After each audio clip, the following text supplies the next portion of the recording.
Welcome back to CFO Weekly, where we're talking with financial leaders about how to build efficiency in their teams, create time for strategy, and ultimately get results. With your host, Megan Weiss. Let's jump right in.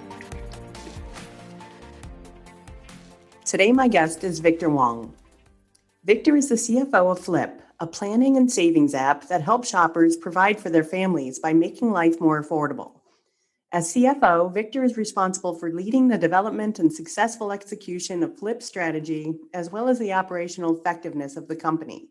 Prior to assuming the role of CFO, Victor established and scaled both the content operations and finance teams. Leading content operations, he formed a 140-member team working with 1,500 plus retailers to deliver local savings and deal content to shoppers across North America.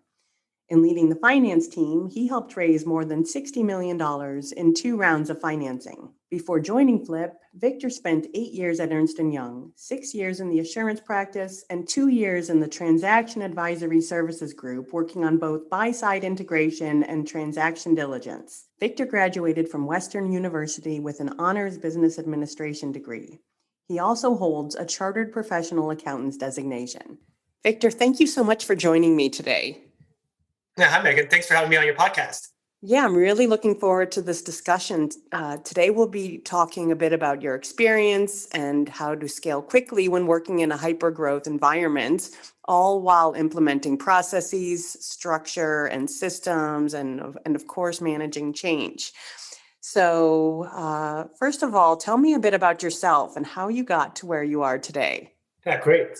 So to all your listeners, my name is Victor Wong, and I'm the CFO of Flip Corporation. If you haven't heard of us, we are a free shopping app that helps shoppers provide for their families by making life more affordable. And my role here as CFO is an interesting one. It isn't your traditional head of finance role only. I also lead the company's strategy in both the development and execution.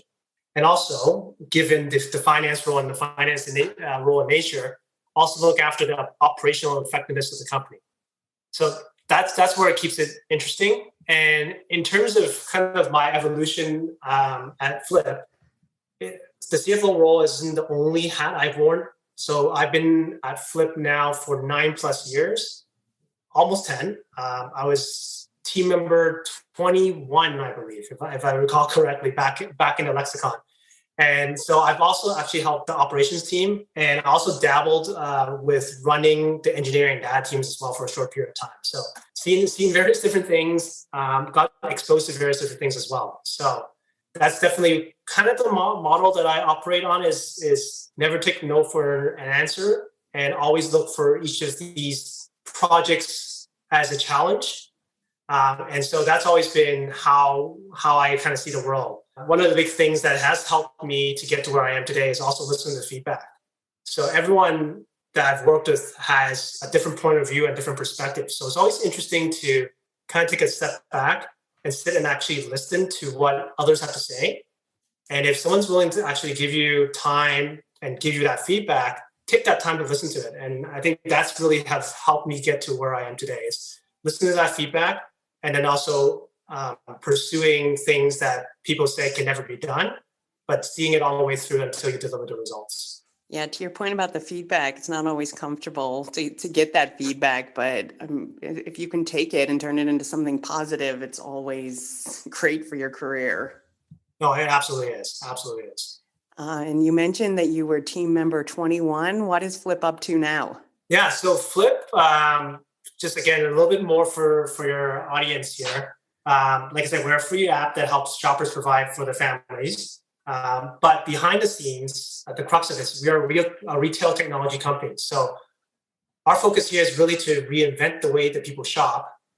And we work with 90+% of North America's largest retailers and merchants to help transform their business by connecting them with millions of shoppers out there through our digital experience. I think that's the main key, is our digital first.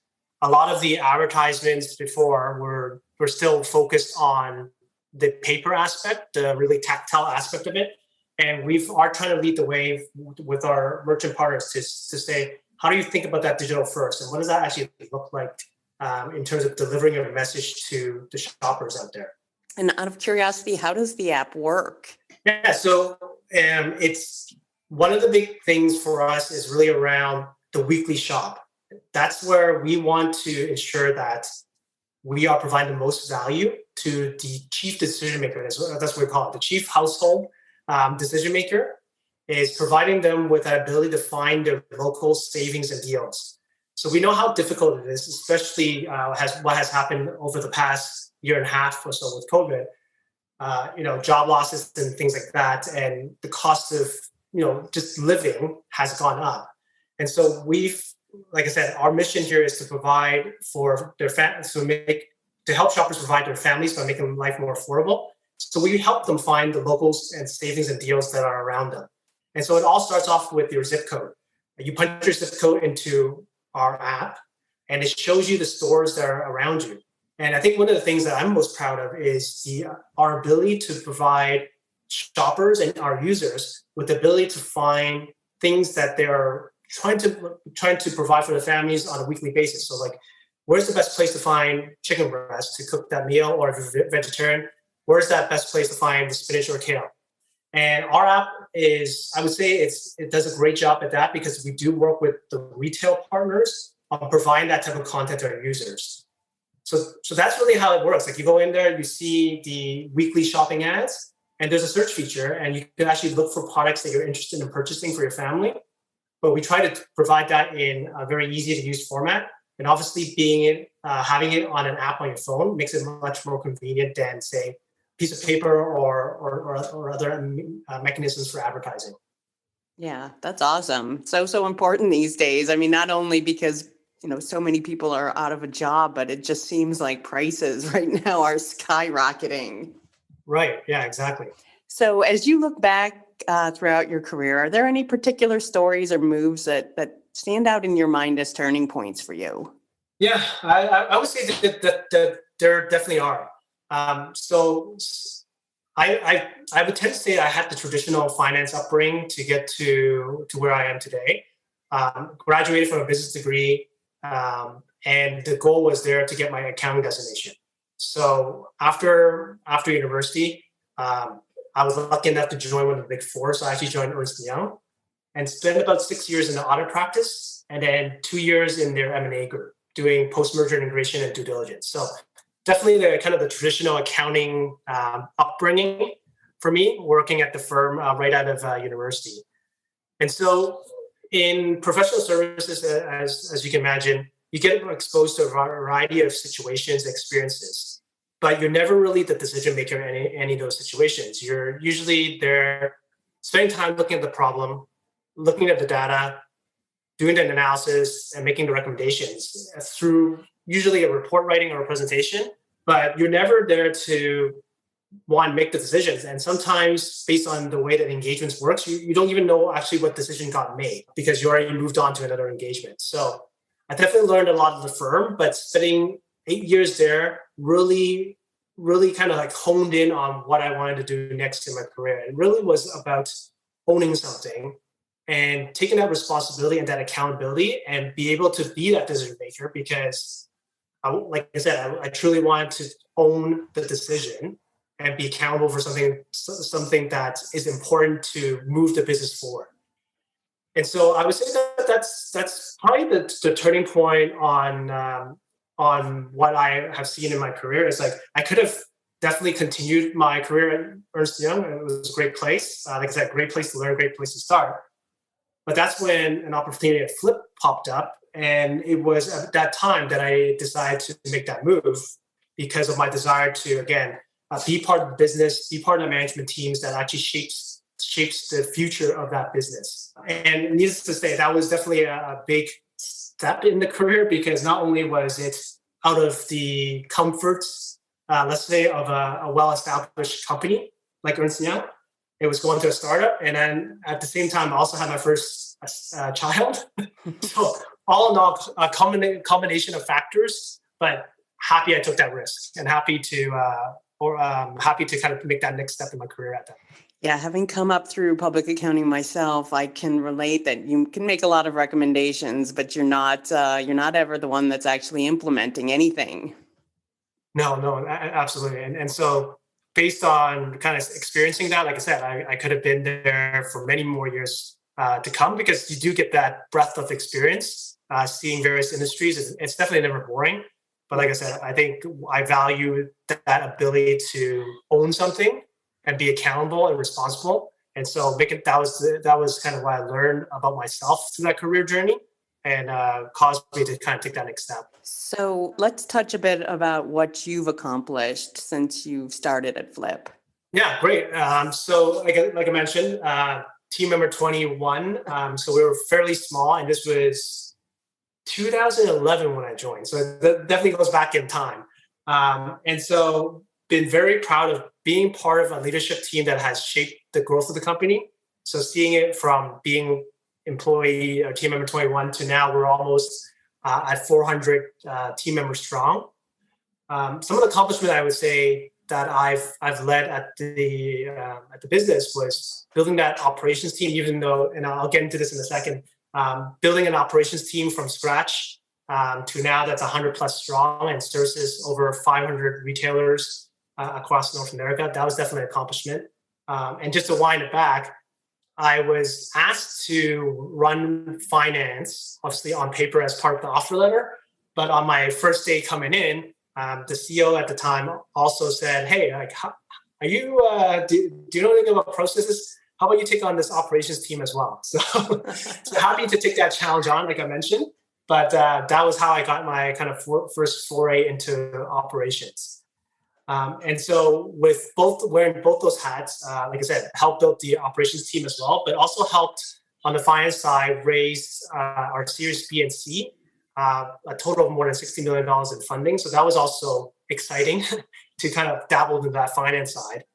But I think the thing that I was most proud of over my time at Flip so far is seeing the culture and the team members thrive. So individuals and team members that you've coached in the past or managed in the past, seeing them develop into leaders and seeing them carry on the same attitude, the principles and the values that you've talked to them about before in your one-on-ones and your coaching sessions, and seeing them instill that to others. That was really something that I was definitely proud of, seeing that in action the first time. Having someone still talk about those principles that we've discussed in a previous one-on-one years ago, and seeing that team kind of continue that path of growth. That's something that I'm pretty proud of, being able to build that type of culture, principles, and values. Yeah, and having worked at both large and small companies, I can relate to the fact that, a smaller company allows you to wear so many more hats, which I find to be interesting and keeps life, it keeps work fun. So yeah, absolutely. So we all know that 2020 was a difficult year. As you look back on, let's say, the last 12 months, what have been your greatest challenges? And is there anything that you would have done differently?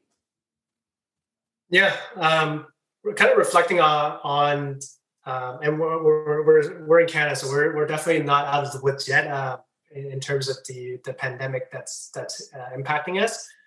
I think one of the greatest challenges that if I kind of reflect back on the year and a half or so that's been, is really around this expectations that as the leader, as the CFO of the company, for example, or as even just part of the management team, there's a general expectation that you know everything. And I think that's definitely not the case. And I would suggest to any of your listeners, if they have that type of expectations, to kind of throw that out the door. Especially with the pandemic, you can be a student of history and kind of look in the past and how things got done. But no one has really ever faced this. And I personally definitely not have faced a business situation like this that was been impacted from the pandemic itself. And so I think looking back, it was definitely okay and celebrated, I think, a little bit to come out and say that I actually don't know and I don't have a concrete way of dealing with this, but to the team and let them know that, but here's what I do know. And based on that, here is the plan. And really bring the team along in part of those conversations. I think that's one of the things that our team, based on the feedback that they've provided us, have really appreciated that. Being vulnerable and not saying, come out and do a town hall and say, yeah, like we got this, here's like the 10-step plan and we're out of here and out of this pandemic, right? But it's really around like, how do you communicate to them? How do you let them know that we empathize with the situation? We understand what everyone's going through. We don't know exactly how to deal with this, but like I said, here's what we do know, and here's the game plan. And so communication definitely is key, and inviting the team to be part of that thought process, not just the execution, is also key, because they need to understand the why. The other thing that I've learned from a communication perspective is really communicate to them what the goal is. Like, what are we trying to do here, and what purpose does that goal serve? Instead of commenting or communicating just like, hey, here are the strategies or here are the tactics. So for us, over the past, when we started at the beginning of the pandemic, it was really about ensuring the company and ensuring the team members of the company that we will do everything in our power as management to ensure the company continues, right? To continue as going concern, but while at the same time protecting jobs. So we flat out came out and communicated that to the team. And I think that actually set everyone at ease for the most part, because when the pandemic started, like, there was so much uncertainty in the world. To create that type of uncertainty and not come out like up front as management and say that to the team that these are our goals and objectives, I think that would have been a disservice. So we came out and said that to the team and said, this is what we're going to do. This is what we're focused on. And here are the specific actions we're going to do to achieve those goals. And so I think that actually calmed a lot of nerves down, and it allowed the team to focus kind of on the task at hand. So that was, I think that was one of the positive things that we came away with, is that communication. Now, if I had to do everything over again, I think it'd be really around how do we communicate? Because I'm not sure if most of your listeners or even yourself are remote working, but remote working creates a whole different communication style or challenges, because we're so used to being in person. So anything that we used to do communicate broadly would be in a town hall type format. And obviously you're not able to do that in a remote working situation. So we had to adopt the communication styles. And so we started putting out these recorded videos that allowed our team to absorb the message at their own pace, at their own time. But then something that we learned was that wasn't necessarily enough. Like, we put out these videos and we would hear some feedback. And so what we decided to do kind of later on, I would say in the summertime towards Q3, was that not only did we put out the videos, but we actually had like a live Q&A where team members would submit questions to management and we would answer them live. So I think that's something I would have done differently, is like have that also as part of the communication kind of package right off the bat. But that was something that we learned over time, how to best communicate to our team in a way that is most impactful. So. Yeah, that's great advice. And communication, I mean, it differentiates a great leader and a good company to work for. People want transparency and honesty, and they want to know what's going on. Yeah, no, they definitely do. So what advice can you offer for companies that are in hypergrowth mode? How can they scale quickly without maybe sacrificing quality or destroying that startup culture? Yeah, I think I've read somewhere, and I can't necessarily remember where to quote this number, but I think they talked about once your company gets to a certain size, you as either the founder or as management needs to be more mindful of that type of communication.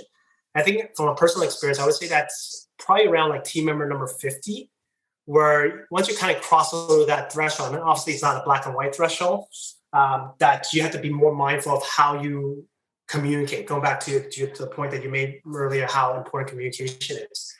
I think we take for granted, at least I remember, we take for granted the fluidity of our communication when we were at that startup phase, where literally like we're sitting back to back in a really cramped office, and you turn your chair around and like the whole team is already there, so you actually have a conversation right in front of everybody, and there is no missed messages or lost messages or anything that's lost in translation, because the communication would be in such real time and the discussions would be in real time that it didn't really cause too much miscommunication on fact.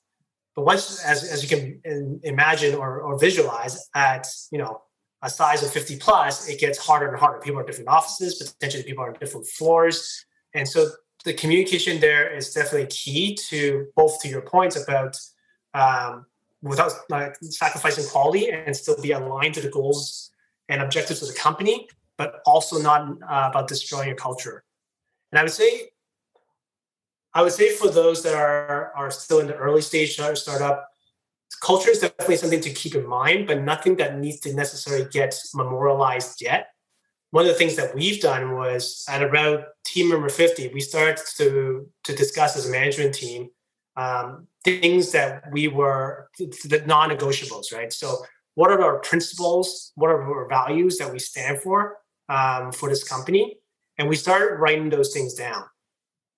One of the things I do want to caution your listeners would be make sure that it's focused on principles and values and not rules-based. Because once you convert these kind of cultural words or statements into a rules-based format, then it loses its meanings, because a culture doesn't necessarily thrive unless people understand the why behind them.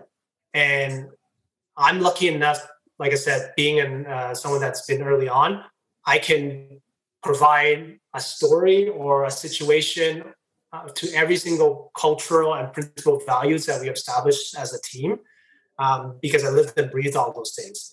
And so the thought there is, how do you replicate that type of feeling, that experience with words? And so writing it down from a principles and value perspective and providing that to the growing team is very important. But then you also can't just, it can't just live on a piece of paper. The piece of paper is a start, but the rest of the team who has been there, done that, got the t-shirt concept, has to help reinforce those behaviors. And that sometimes means having that uncomfortable conversation, because you're calling out bad behaviors as well. But like I said, again, people need to understand the why we're doing this. And I would say that's where the cultural values and trying to ensure the culture actually, holds true and continues to scale the business.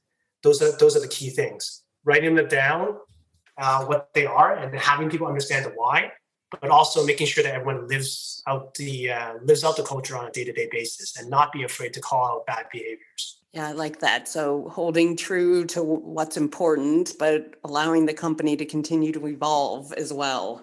Mm-hmm. So as many businesses mature and outgrow the startup phase, many of them lack the processes that are necessary to function efficiently. So having done it before, how do you build structure in an organization and implement processes? Yeah, this was a probably a fun answer here. I think the first thing is for the entire team, and it can't just be a few, because everyone has to be brought into scaling up the business. So like you've got the startup which is the hyper growth that you mentioned earlier, but how do you scale up that success? And a lot of times, at least what I've experienced, is a lot of people, once they experience that success, they don't necessarily see that need for change, right? And so the first thing I would suggest is making sure that people do understand the why, and the need to make that change, so that you're no longer a startup, but you're more of a scale up. And so a personal story here would be, we experienced some pretty, exponential growth in our early years as Flip.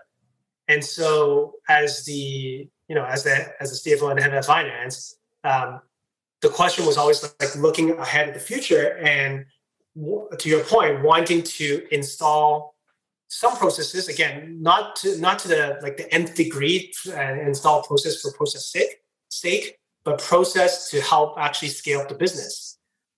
And I did get a lot of resistance in the business, because they were like, why? Like, why do we need to do this? Like, we're like, you see our growth percentage, just like it's continuing to grow. We're great product market fit. Like, why are we spending time working on processes and things like that, right? And that was the challenge, right? That was the challenge for me, to be able to articulate that to the company. And right or wrong, I wasn't that successful at doing it at the first time. I'm definitely a lot more successful in the recent years. So this is probably the second and third try that I've done to articulate that. But it was definitely that. It was like making sure that people understand the why of doing that because again, people see it process as extra work, where the narrative actually is not process as extra work, is that processes allow the company to actually think about the next opportunity and be a lot more planful at how they want to execute and go after that opportunity. Because in a lot of startups, there's a little bit of that shiny object syndrome where we kind of chase the next opportunity, and it's great. It's entrepreneurial, it's fun, it's exciting. But when the world is your oysters, you gotta be able to pick and choose what are the right opportunities, and timing is also everything as well. So having processes there, I think this is what I would tell everybody, is that it actually allows you to move faster because you have thought through and you have analyzed kind of the opportunities at hand without necessarily like running a test and learn continuously as you navigate it. So process-wise, I would say that is important to have a plan, but also definitely to understand what the goals of the companies are, and then what is the strategy that the company wants to take to achieve those goals. And once you have that, and I know these are words that I'm saying, but once you have that, I think it makes it easier to actually have that decision-making framework. But it's to outline where you want to go in that 2 to 5 to 10 years, the strategy that needs to get there, and then you put together a plan to bring that strategy to life. And I think those are the general steps I would recommend around scaling up the business. Because definitely, like we've experienced some challenges not having a well thought through strategy and plan. And what advice can you offer companies who are feeling growing pains in the form of their systems? We all know that implementing a new system is painful. So how can you choose the right one, not only for just right now, but also with the future in mind? Yeah, I can definitely go into that. I'll start off with a quick example since we're talking about finance. And it was about our accounting system. And hopefully this will illustrate the point to your listeners about picking the right systems. So again, picture this, like this was like 10 years ago, 2011. It was me and an accounting manager that was working on finance specifically. And we were on QuickBooks, right? We were on QuickBooks. And it wasn't a cloud-based version of QuickBooks by any means. It was the old format of QuickBooks where I remember this vividly, where we would save the file into USB key, and we would trade USB keys depending on who wanted to work on the file. And so there was numerous times where we had like colliding files, version control issues, but that's how we started. And so as the company got bigger, even just that specific problem of sharing the accounting information was becoming cumbersome. We decided obviously to embark on getting an accounting system that would kind of set us up for the future, right? So this would be probably to look at like year 2, 3, and 4 and beyond of the business and so on. And so again, looking for an accounting system, I'm sure again to your listeners, they've definitely got the pitches from Great Plains, NetSuite, all those ERP systems that everyone's heard of. And when we did the RFP, one of the big things was really understanding how that system was actually going to work for us versus us working for the system. And so I think that's a great way to look at it. I mean, that's a great way to look at it. Yeah. and I'll give you a couple of examples to kind of bring that point out. The understanding kind of what the business needs is very important. So put that in your RFP as like the criteria of what you're looking for. And having like a world-class system is not going to solve any of your issues, to actually be quite honest. It's actually going to make it worse, because when we had those initial pitches from NetSuite and Great Plains, I remember this question like vividly. It's like, because we're in the start stage and scaling up, I asked, I think, the consultant, and that's like that was my first kind of clue in that this could be trouble, was I had to go through a system implementation with a consultant. Was that I told the individual, like, I'm not sure actually what our chart of accounts is, because it's gonna evolve.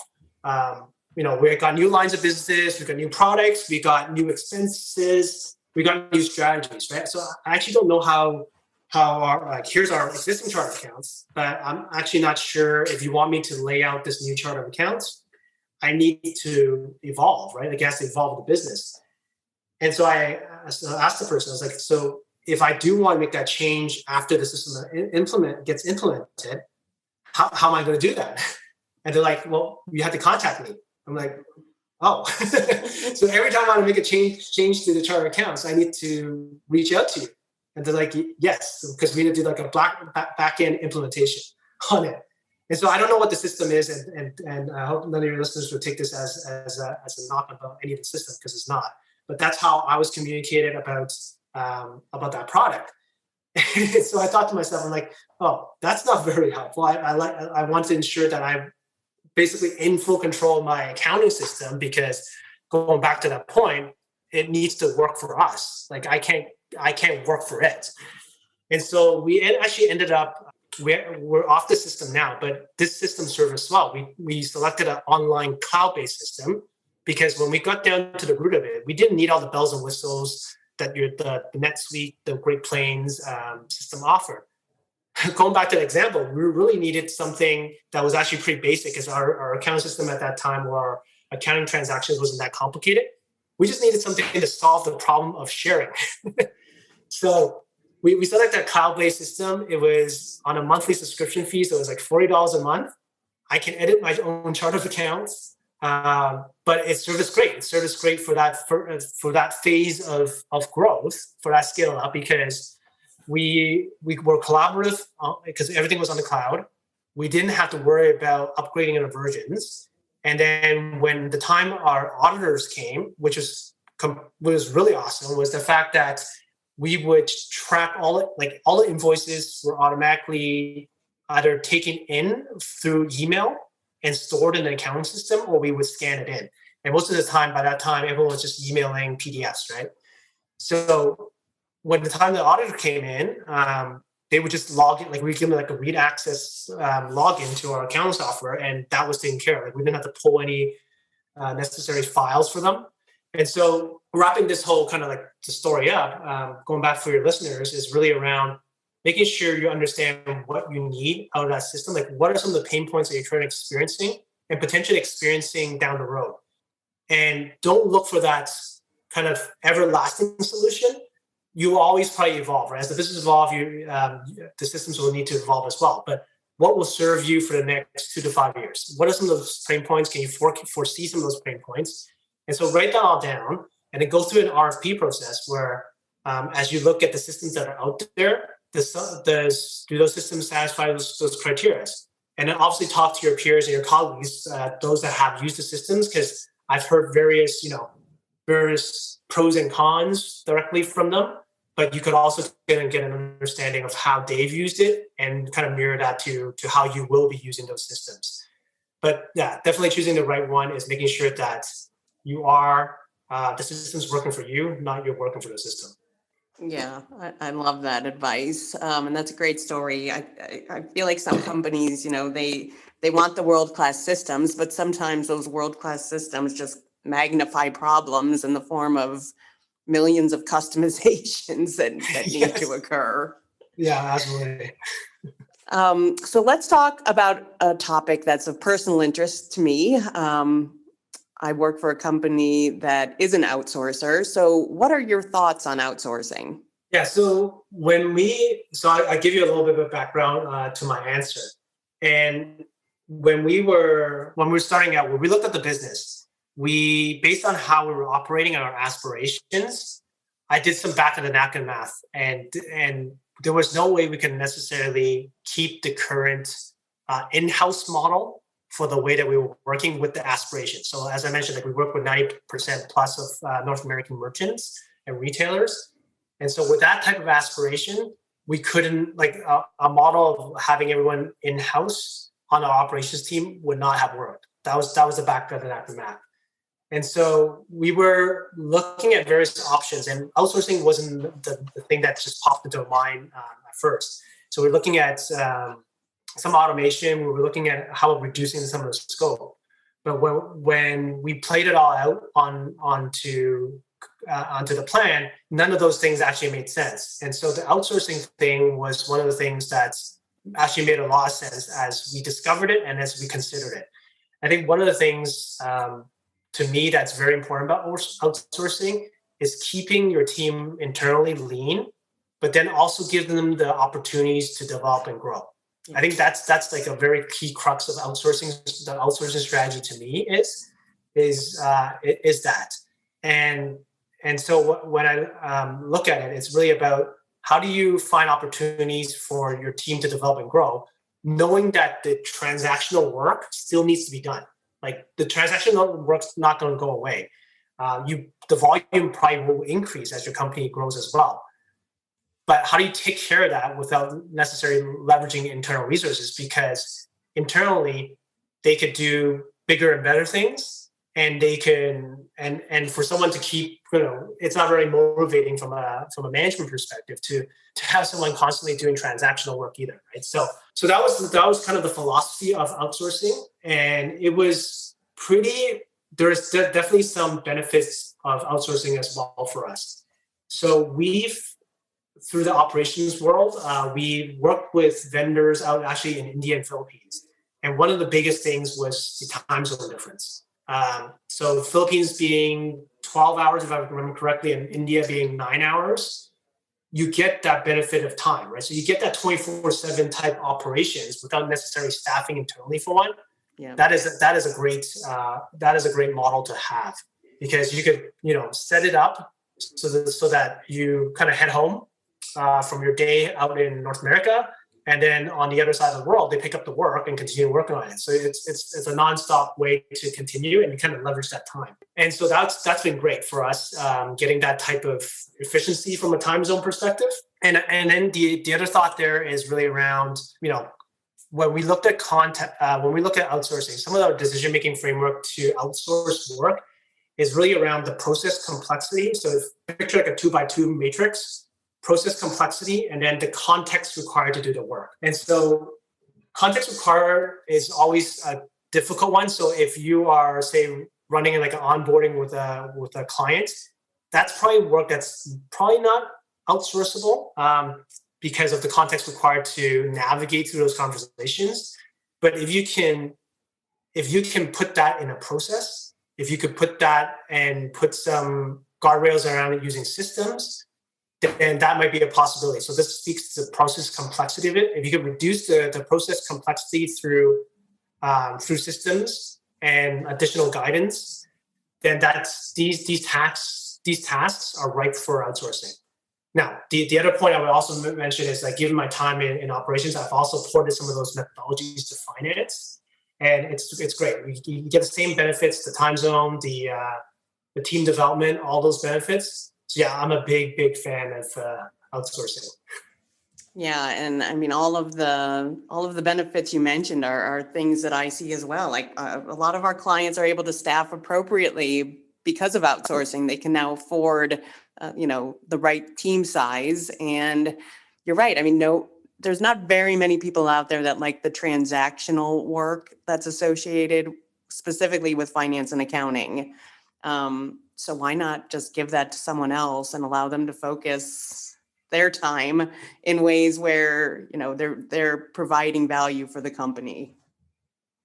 Yeah, and I've seen, so the one of the main, if I could describe it from a visual perspective, since we're on the podcast, one of the things I've seen, and this is a great articulation of like finance type work, is the traditional finance work is more built upon like a pyramid. So at the very bottom is your transactional work. At the very top is your strategy. And the size of that kind of a width, you could picture a pyramid, is probably your time spent on that type of work. Yeah. And for the most part, it is transactional because you're going to process invoices, you get to do your journal entries, you get to do your reconciliations and all those things.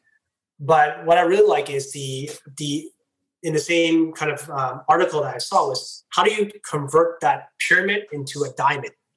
So your transactions actually are still at the bottom, but it's reduced. And then you're doing more of that analysis work, which is kind of that middle layer before you go from strategy to analysis to transactions. So how do you minimize that transactional work focus the team more on the analysis, because that's where it helps the rest of the business make decisions. If they have the right data points, if they hit the right analysis, if they have it in a timely fashion, this is how finance can support the business in making the right decisions. Yeah. And so I think the outsourcing model, that is, in my opinion, the best way to get that, aside from say automation, but that's the best way to kind of knowing that transaction work is still required to minimize that for the internal team and kind of take that pyramid into that diamond shape so that your internal team can focus more on the kind of the next level work, that analysis work to support the rest of the business. Yep. And that's a great visual, the pyramid to the diamond. So as a CFO, what are your greatest concerns these days? What exactly is keeping you up at night? The thing that's keeping me up today is given the pandemic and how it's changed the market, I think there's a real opportunity for the businesses kind of to help establish the new normal. I think I've heard the terminology of like, what is normal, the new normal, all these things. But I think there's a great opportunity for the businesses today to work differently and establish that kind of new norm. And so the thing that keeps me up at night is really around like resource and capital deployment. So how do you actually use the dollars that you have today to make the right investments into the future? I think one of the biggest ones for us is really around talent. And since we're talking about outsourcing as well, like talent has now, with the, with Zoom calls, Google Meets, etc. I think a lot of businesses are open to remote working. And so it really, like this past year and a half has really kind of removed the stigma around remote working. And so if you play that out, removing that remote working stigma has really opened up for companies to find talent almost globally. Yeah, anywhere. Yeah, anywhere. So I think most would still prefer some sort of time zone overlap, but really at the end of the day, like it's now gone global. No longer are you limited to that local population that your office has like a, driving radius of say 20 miles or whatever, or whatnot. But it's now opened up globally. And so the war on talent is definitely a thing, and we feel it at our company. And so it's like, how do you make the right investments now? How do you set this right process and systems to support that type of hiring? Again, like obviously talking on a finance perspective, the taxes, all the complications with employment law and things like that. But that aside, how do you deploy a talent strategy that now needs to be global for you to compete and stay competitive? I think that's definitely something that we're still working on. I don't have an answer at all, but that's definitely what's keeping me up at night. Yeah, and going back to one of your earlier points, I'm sure that's also where process and structure comes in handy. When the whole workforce is remote, I'm sure things like that become exponentially more important. Yeah, and like us trying to figure out how to continue to the question about culture.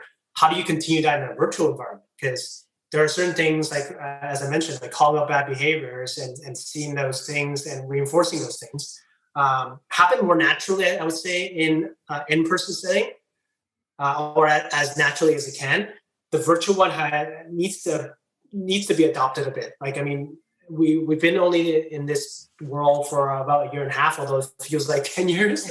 I've been sitting at my desk, at home, taking over my son's room here. But yeah, I think that ways of working is very different, and to make it the most effective, it's going to be interesting, especially now you're layering on potentially people that you might never meet in person because they're halfway around the world. But those are definitely some things to consider. And it's those things are definitely keeping me up at night. Yeah, well, I'm sure you're not the only company out there that's wondering how they're going to, establish a culture or keep their culture in a remote work environment. It's going to be a challenge, and I guess it's to be determined. Mm-hmm. So lastly, now that we're well into 2021, what's one goal, either personal or professional, that you're hoping to achieve this year? I started on this I think I figured out a way to kind of like find more time to think. I think that's been a goal that I started at the beginning of 2021. given all the demands now, especially kind of blending personal life and work life being at home, is that everyone has demands, right? Everyone has, family demands, personal demands, and work demands. But having all those things kind of come at a forefront, there's almost like no physical compartmentalizing anymore, because, like I mentioned, I'm sitting talking to you in my son's room right now versus like being in the office. So there's no necessary compartmentalizing between personal, family, and work. Is how do you give yourself that thinking time versus constantly reacting to what the world throws at you? And so finding more time to think, I think, has been pretty beneficial for me. I've never done this before, but before the start of every single day now, I actually go for about a 30-minute walk around my neighborhood, around the block. Phone's still in my pocket, but I'm not listening to anything. I'm just listening to my own thoughts. And I think that's been immensely helpful in being able to kind of calm down the mind and kind of focus on just thinking, right? Thinking through business problem, personal problems, etc. And I've gotten a lot of benefit from it. So that's a goal that I think I want to continue, is how do I be less reactive to what the world throws at me, but a lot more thoughtful and deliberate about taking action at the things that are necessary to do. So yeah, that's what I hope to continue in 2021. Yeah, I love that. And to your point about taking the walk, like I find that exercise is such a great way to just clear your mind and, forget about your problems for just a little bit. Yeah, at least a little bit, yes. Victor, thank you so much for your time today. No problem, Megan. Thanks for having me on your show. Yeah, I really enjoyed our discussion and getting to know you and hearing about your experiences. It's not always easy leading in a hypergrowth environment and managing all the change associated with it, but you've given us some great advice. And to all of our listeners, I hope you've enjoyed today's discussion as well, and I hope you'll tune in next week. Until then, take care of yourselves and have a great week. If you're ready to boost efficiency and streamline your accounting processes at significant cost savings, it's time to talk with Personiv. Their people-powered solutions have transformed the delivery of back-office tasks and general accounting functions for decades, partnering with clients to provide everything from accounts payable to payroll services. See what Personiv can do for you by visiting personiv.com. You've been listening to CFO Weekly, presented by Personiv. Please subscribe wherever you get your podcasts to hear all of our episodes. Want to learn more? Check out personiv.com. Thanks for listening.